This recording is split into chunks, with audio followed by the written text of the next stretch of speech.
Oh, hello guys, ito bagong kalaman na naman tayo. So ito yung tinatawag na Clipsal Relay, Pascal Automation Controller. So bali programmable siya. So ito naman yung Clipsal Relay niya. So ito yung nagpo-program, din ipo-program niya rin to para i-timer niya. So siya yung magbibigay ng signal para i-on and off. So once nasira naman to, pwede naman natin gamitin ito. Gagamitin pa rin natin siya. So pag minanwal mo siya, pwede mo siyang i-manual.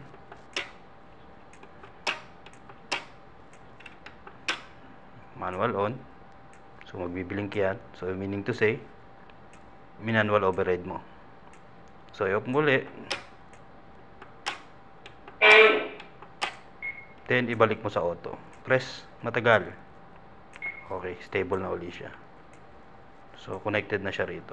So kung sasira, pwede mo siyang gamitin ito. Gagamit ka naman ng contactor para paganahin itong relay niya.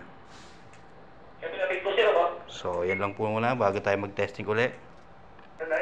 Ito po, bali 12 volts siya. Pwede rin 24 VAC. So ginamit ko ay 12 volts. Wait lang sa red door. May check lang ako sa pen. 20 to 12 volts. Yan po. Then ito, gumamit ako ng LPV100 para sa ilaw.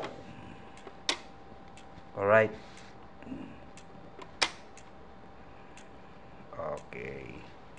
The next is tuturuan na namin kayo sa programming naman. Kung paano siya ipoprogram.